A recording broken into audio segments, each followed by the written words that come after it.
হযরতে বেলাল হাবশি বলেছে যে আমার কি আছে, আমার দেহটার মধ্যে তো কিছু নাই, আমার দেহটা এত কালো চেহারা বলতে আমার কিছুই নাই, কিন্তু মুহাম্মদ সাল্লাল্লাহু আলাইহি ওয়াসাল্লামের হেদায়েতের নূর, আমার নবী সাল্লাল্লাহু আলাইহি ওয়াসাল্লামের আনিত এই নূরের ছোঁয়া লাগার কারণে আমি বেলালের মর্যাদা এত বেড়ে গেছে, আমি রাসূলের খাদেম হয়ে গেছি, বলেন সুবহানাল্লাহ।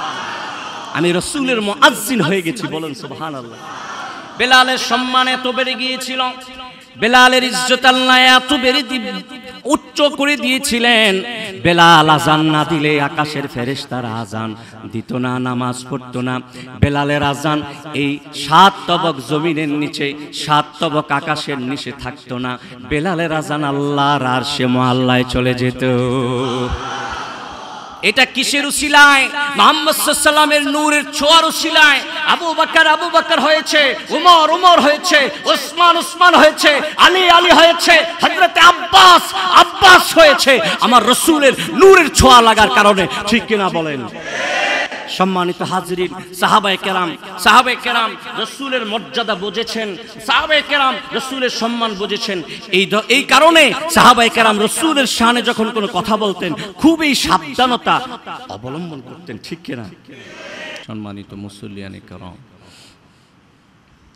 আল্লাহ পাকের দরবারে আলী শানে অসংখ্য অগণিত বেশুমার শুকরিয়া জ্ঞাপন করছি। আল্লাহ পাক আমাদের সকলকে আজকের পবিত্র জুমায়, এই রবিউল আউয়ালের গুরুত্বপূর্ণ একটি জুমায় আমাদের সকলকে হাজির করেছেন। আমরা পড়ছি আলহামদুলিল্লাহ।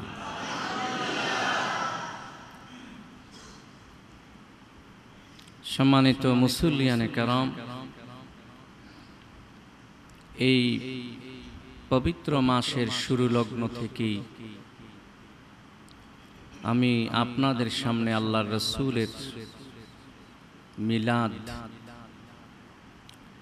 জন্ম নিয়ে আলোচনা করছিলাম।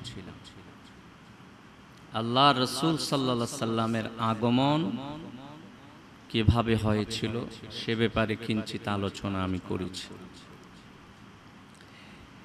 এ মাসেই তো আল্লাহর হাবিব সাল্লাল্লাহু আলাইহি সাল্লাম দুনিয়ায় তাশরিফ নিয়েছিলেন, ঠিক কিনা? আল্লাহর রাসূলের জীবনের অনেকগুলি পাঠ অধ্যায় আছে, যেমন মিলাদুন নবী, রাসূলের জন্ম, মিলাদের আলোচনা, জন্মের আলোচনা। বুখারী এবং তিরমিজিতে আমার রাসূলের জন্মের একটি অধ্যায় আছে, সুবহানাল্লাহ। তারপরে আমার রাসূলের সিরাতুন নবী, হায়াতুন নবী, মিরাজুন নবী, রাসুন নবী, ইয়াদুন নবী, কদমুন নবী, সর্বশেষ ওয়াফাতুন নবী, রওজাতুন নবী সাল্লাল্লাহু আলাইহি ওয়াসাল্লাম। আমার রাসূলের জীবনের অনেক অধ্যায় আছে, তার মধ্যে গুরুত্বপূর্ণ একটি অধ্যায় হচ্ছে রাসূলের জন্ম, কারণ জন্ম ছাড়া জীবন হয় না, ঠিক কিনা? একটি মানুষের জীবন যদি আলোচনা করতে হয় তাকে জন্মের আলোচনা করতেই হবে। জন্ম ছাড়া কি কোনো মানুষের জীবন আসে? জীবনে অস্তিত্বে আসতে হলে তাকে ভূমিষ্ঠ হতে হয়, জন্ম নিতে হয়। তবে আমার আপনার জন্ম আর আমার দয়াল নবী নূর নবী সাল্লাল্লাহু আলাইহি সাল্লামের জন্ম কিন্তু একরকম ছিল। যাকে দুনিয়ায় প্রেরণের জন্য আল্লাহ পাক আয়োজন করছিলেন এই পৃথিবী সৃষ্টির হাজার হাজার বছর আগ থেকে। সম্মানিত হাজিরিন, আল্লাহর রাসূল সাল্লাল্লাহু আলাইহি সাল্লামকে হযরতে জাবের রাদিয়াল্লাহু তাআলা আনহু প্রশ্ন করেছিলেন, হে দয়াল নবী, আল্লাহ পাক কোন জিনিসটা সবার আগে সর্বপ্রথম সৃষ্টি করেছেন? আল্লাহর হাবিব বললেন, ইয়া জাবের, ইন্নাল্লাহা খালাকা ক্বাবলাল আশিয়াই নূরা নবিয়িকা। হযরত জাবের বলেছেন, এই পৃথিবীর সব কিছু সৃষ্টির আগে আমার আল্লাহ তোমার নবীর নূরকে সৃষ্টি করেছে। আমার নবী নূর নবী সাল্লাল্লাহু আলাইহি সাল্লাম, আমার নবী দয়াল নবী সাল্লাল্লাহু আলাইহি সাল্লাম, আমার নবী হায়াতুন নবী সাল্লাল্লাহু আলাইহি সাল্লাম। সর্বপ্রথম আল্লাহ পাক আমার নবীর নূরকে সৃষ্টি করেছেন। এই হাদিসটা অসংখ্য হাদিসের কিতাবে এসেছে। আল্লাহ পাক কোরআনে বলেছেন, قد جاءكم من الله نور وكتاب مبين। আমার আল্লাহ বলেছেন, হে দুনিয়ার মানুষেরা, তোমাদের মাঝে এসেছে নূর এবং স্পষ্ট কিতাব। আল্লাহ বলেছেন, হে দুনিয়ার মানুষেরা শোনো, তোমাদের মাঝে নূর এসেছে এবং স্পষ্ট কিতাব এসেছে। আল্লাহ পাক দুনিয়ার সবাইকে বুঝাইয়া দিলেন যে দোনোটাই তোমাদের জন্য কল্যাণের। নূর মানে কি? কিতাব মানে তো আমরা সবাই জানি আল কোরআন। আল্লাহ রাসূল বলেছেন, যে কোরআন আমি রেখে গেলাম, আল্লাহ রাসূল বলেছেন, তোমাদের নাজাতের জন্য, বেহেশতের জন্য, তোমাদের জান্নাতে যাওয়ার জন্য আমি কোরআন রেখে গেলাম। কোরআন শ্রেষ্ঠ কিতাব। এই পৃথিবীতে যত কিতাব এসেছে, সাহিফা এসেছে, তার মধ্যে শ্রেষ্ঠ হচ্ছে আল কোরআন। এই কোরআন শুধু একটি কিতাব নয়, এটা একটা গাইডলাইন, একটা মানুষের জীবন চলার, পথ চলার, একটা মানুষের হায়াতকে চালানোর একটা গাইডলাইন, একটা কিতাব। এটা সাধারণ কিতাব না, এটা শ্রেষ্ঠ কিতাব। আল্লাহ পাক এই কিতাব প্রেরণ করেছেন, সাথে সাথে বলেছেন, তোমাদের মাঝে আমি নূর প্রেরণ করেছি, নূর এসেছে। বাইহাকি শরীফের লেখক ইমামে বাইহাকি বলেছেন, এই নূর দ্বারা উদ্দেশ্য হচ্ছে মুহাম্মদুর রাসূলুল্লাহ সাল্লাল্লাহু আলাইহি সাল্লাম। আল্লামা জালালউদ্দিন সৈয়দী রাহমাতুল্লাহ আলাইহি বলেছেন, এই নূর দ্বারা উদ্দেশ্য হচ্ছে আমার নবী, আপনার নবী, নূর নবী সাল্লাল্লাহু আলাইহি ওয়াসাল্লাম। সম্মানিত হাজিরিন, নূর মানে কি? নূর মানে আলো। নূর মানে কি? মক্কাতুল মুকাররমায় একটি পাহাড় আছে, ওই পাহাড়ের নাম জাবালে নূর। পবিত্র কোরআনের একটি সূরা আছে, সূরা আন-নূর। পবিত্র কোরআন তালাশ করে দেখেন, কোরআনের মধ্যে আল্লাহ পাক এই নূর শব্দটা এনেছেন। এই নূর শব্দটা এনেছেন 43 বার। আল্লাহ পাক বলেছেন, আল্লাহু ওয়ালিউল্লাযিনা আমানু ইখরিজুহুম মিনাজ যুলুমাতি ইলান নূর। আল্লাহ পাক বলেছেন, হে দুনিয়ার মানুষেরা, আমি হইলাম তোমাদের বন্ধু। তোমরা যারা আমি আল্লাহকে বন্ধু বানিয়েছ, তোমাদের লাভ অনেক, তোমাদের লাভ অনেক, তোমাদের ফায়দা অনেক। প্রথম লাভ হলো আমি আল্লাহ তোমাদেরকে অন্ধকার থেকে আলোর দিকে নিয়ে যাব। নূর মানে আলো। আল্লাহ পাক অন্য আয়াতে বলেছেন যে আমি সূর্যকে কিরণদাতা বানিয়েছি আর চন্দ্রকে নূর বানিয়েছি। সম্মানিত হাজির, কোরআনের বিভিন্ন জায়গায় নূর শব্দটা এসেছে, সেইভাবেই এক জায়গায় এসেছে কদ জাআকুম মিনাল্লাহি নূরুন ওয়া কিতাবুম মুবিন। তোমাদের মাঝে নূর এসেছে, মানে মুহাম্মদ সাল্লাল্লাহু আলাইহি ওয়াসাল্লাম এসেছে। আমার নবী ছিলেন নূর নবী, আমার নবী ছিলেন হুজুরপুর নূর সাল্লাল্লাহু আলাইহি ওয়াসাল্লাম। বলেন সুবহানাল্লাহ। আল্লাহ রাসূল সাল্লাল্লাহু আলাইহি ওয়াসাল্লামের মায়ের পেটে যখন আমার রাসূল এসেছেন, তখন আমার রাসূল নূর ছিলেন না? ইতিহাসের প্রথম থেকে তালাশ করেন, হযরতে আদমের রূহ দেওয়ার আগে রূহ যখন প্রবেশ করছিল না, আদমের দেহটা অন্ধকার হওয়ার কারণে আল্লাহ পাক আদমের দেহের মধ্যে নূর দেওয়ার কারণে ওইটা আলোকিত হয়ে গেছে। এই তো চলে এসেছে নূরে মুহাম্মদ আদমের দেহেতে, বলেন সুবহানাল্লাহ। তারপরে আদম যখন দুনিয়ায় আসলেন, ওই সময় তো অন্য কোনো মানুষ ছিল না। আদমের আওলাদেরা দুনিয়ায় আসতো জোড়ায় জোড়ায়, একজন ছেলে একজন মেয়ে, অথবা দুইজন ছেলে অথবা দুইজন মেয়ে। এইভাবে আল্লাহ পাক আদমকে, হযরতে আদমকে 40 জন সন্তান দান করেছেন 20 জোড়ায়। সুবহানাল্লাহ। 40 জন সন্তান আল্লাহ 20 জোড়ায় দান করেছেন। কিন্তু যেই সন্তানের কপালে নূরে মুহাম্মদ সাল্লামের নূর দিয়েছেন, উনি হলেন হযরতে শীশ আলাইহিস সালাম। উনি জোড়া হয়ে আসেন নাই, উনি একাই আসছেন। দুইজন যদি একসাথে আসতো, নূর তো ভাগ হইয়া যাইতো, ঠিক কিনা? নূর দুইজনের কাছে চলে যাইতো। এই কারণে শীষকে আল্লাহ পাক জোড়ায় না পাঠাইয়া একলা পাঠাইছে, আর শীষের কপালে মুহাম্মদ সাল্লামের নূর দিয়ে দিয়েছে।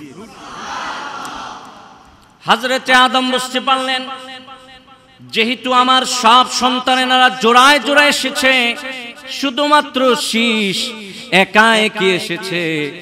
বোঝা গেল যেই নূর আমি আকাশে দেখেছি, যেই নূর আমি আরশে দেখেছি, যেই নূর আমি জান্নাতের লতায় লতায় পাতায় পাতায় দেখেছি, যেই নূরকে আমি হুর এবং গিলমানের কপালে দেখেছি, ওই নূর, এই নূর, ওই নূরটাই শীষের কপালে চলে এসেছে, বলেন সুবহানাল্লাহ। এইভাবে শীষ থেকে আস্তে আস্তে আস্তে আস্তে আব্দুল মুত্তালিব থেকে হযরতে আব্দুল্লাহর কপালে চলে এসেছে। আব্দুল্লাহ থেকে আমেনার পেটে এসেছে। হযরতে আমেনা বলেছে যে আমি স্বপ্নে দেখেছি, খারাজা মিনহার নূর আদাআত লাহু কুসুরুশ শাম। আমার পেট থেকে এমন একটা নূর বাহির হয়েছে, যেই নূরের আলোতে শাম দেশের প্রাসাদগুলি আলোকিত হয়ে গেছে, বলেন সুবহানাল্লাহ। আল্লাহর হাবিবের নূর দ্বারা শুধু শাম দেশের প্রাসাদ আলোকিত হয় নাই, শাম দেশের কিসরা এবং কাইসারের সেই মিনারগুলি, সেই গম্বুজগুলি খান খান হয়ে গিয়েছিল, বলেন সুবহানাল্লাহ। ওই নূর তো সাধারণ নূর ছিল না, ওই নূরটা তো সাধারণ নূর ছিল না। যেই নূরের আগমনে আগুন প্রজ্বলিত, আগুন নিভে গেছে, যেই নূরের আগমনে কিসরা এবং কাইসারের প্রাসাদ ভেঙে গেছে, যেই নূরের আগমনে জালেমের সিংহাসন তছনছ হয়ে গেছে, বলেন সুবহানাল্লাহ। সম্মানিত হাজিরিন, ওই নূর তো সাধারণ কোনো নূর ছিল না, ওটা ছিল মুহাম্মদ সাল্লাল্লাহু আলাইহি ওয়াসাল্লামের নূর, বলেন সুবহানাল্লাহ।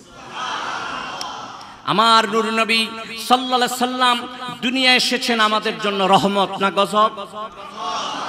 আল্লাহ পাক আমাদের জন্য দয়া করেছেন, আমাদের কপাল খুলে দিয়েছেন, আমাদের জন্য দয়া করেছেন আল্লাহ পাক মুহাম্মদ সাল্লাল্লাহু আলাইহি সাল্লামকে আমাদের মধ্যে প্রেরণ করার কারণে, ঠিক কি না?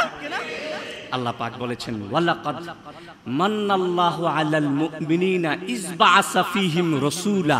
আল্লাহ বলেছেন যে আমি দয়া করেছি মুহাম্মদ সাল্লাল্লাহু আলাইহি সাল্লামকে তোমাদের মাঝে প্রেরণ করার কারণে, বলেন সুবহানাল্লাহ। সম্মানিত হাজিরিন, আমার নূর নবী সাল্লাল্লাহু আলাইহি সাল্লাম দুনিয়ায় এসেছে মক্কাতুল মুকাররমায়। যখন আমার নবী ভূমিষ্ঠ হয়েছেন, আমার নবী নূর নবী সাল্লাল্লাহু আলাইহি সাল্লাম যখন মক্কাতুল মুকাররমায় এসেছেন, ওই মক্কাটা ছিল অন্ধকার। আল্লাহ তার হাবিবের নূর দ্বারা ওই অন্ধকার শহরকে আলোকময় করে দিয়েছে। যারা হজে যান, যারা মক্কাতুল মুকাররমার চতুর্দিকে ঘুরলে, বাইতুল্লাহর চতুর্দিকে ঘুরলে নূর চমকাইতে দেখেন, মনে হয় যেন সে দেশে কোনো রাত নাই, সব সময় দিন থাকে, মনে হয় যেন সব সময় ওই দেশে নূর চমকাইতে থাকে। এটা আমার মুহাম্মদ সাল্লাল্লাহু আলাইহি ওয়াসাল্লামের উসিলা, ঠিক কিনা বলেন? আমার নবী সাল্লাল্লাহু আলাইহি ওয়াসাল্লাম যেই বংশে এসেছেন, বংশটা নুরানি বংশ ছিল। আমার নবী সাল্লাল্লাহু আলাইহি ওয়াসাল্লাম যেই শহরে এসেছেন, শহরটা অত্যন্ত দামি এবং নুরানি শহর ছিল।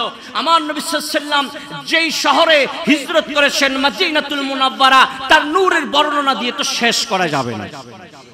যাবে মদিনাতুল মুনাওয়ারা। মদিনাতুল মুনাওয়ারা কি বুঝেন?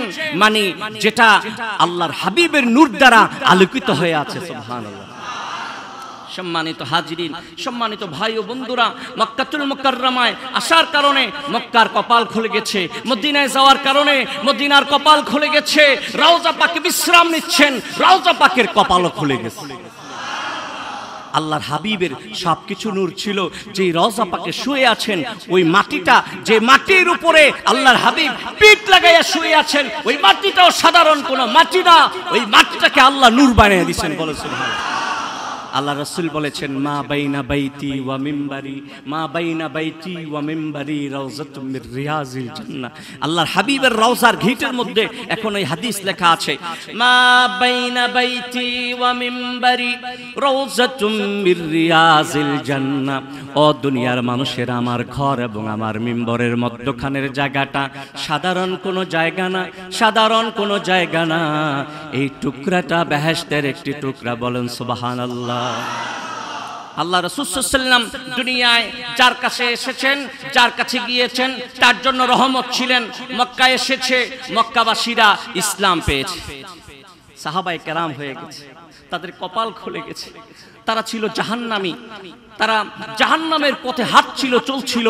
আমার রাসূলের উসিলায় তারা অন্ধকার থেকে নূরের দিকে, অন্ধকার থেকে আলোর দিকে, গুমরাহি থেকে হেদায়েতের দিকে চলে গিয়েছে। ঠিক কিনা? আল্লাহর হাবিবের নূরের ঝলক যার উপর লেগেছে, তার কপাল খুলেছে। কিসরা এবং কাইসার, ওই রাজা বাদশারা যারা মুহাম্মদ সাল্লাল্লাহু আলাইহি ওয়াসাল্লামের দ্বীন ও ধর্মকে মেনে নিয়েছিল, আল্লাহর হাবিবের নূরের ছোঁয়া যাদের উপর লেগেছিল, তারা হেদায়েত পেয়ে গেছে, কপাল খুলে গেছে।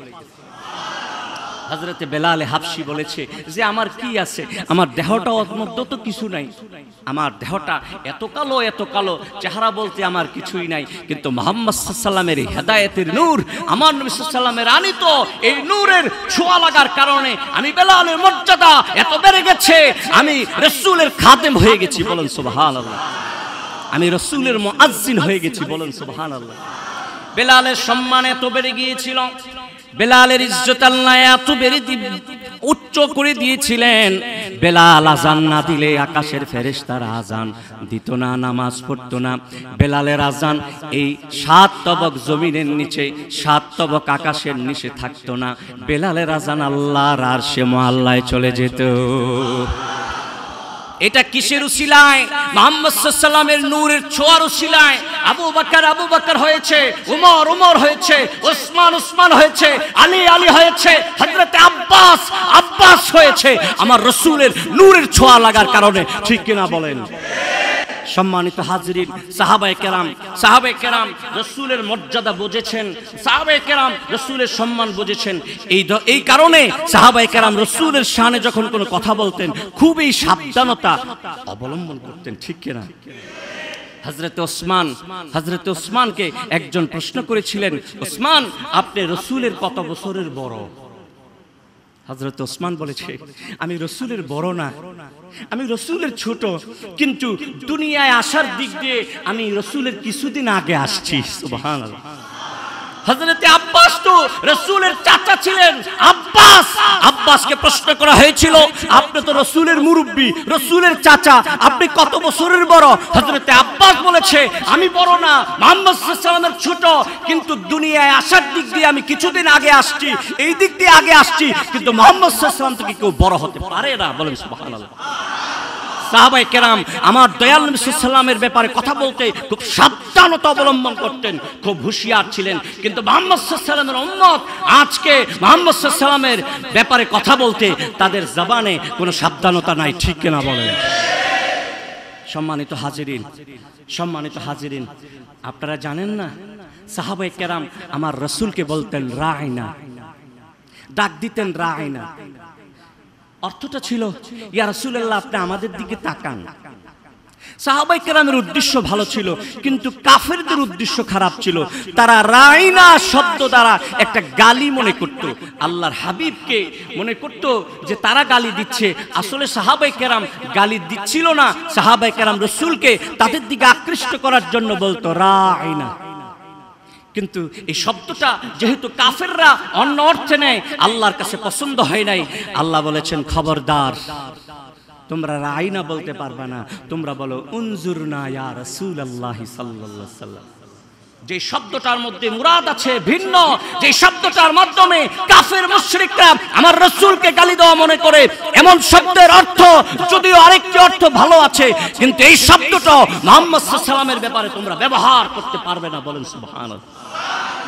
আমার রাসূলের ব্যাপারে কথা বলতে সাবধানতা অবলম্বন করতে হবে, যেন কোনো কথায় বেয়াদবি গোস্তাকি না হয়। গোস্তাকে রাসূলের ঠিকানা হচ্ছে আল্লাহর জাহান্নাম, ঠিক কিনা বলেন?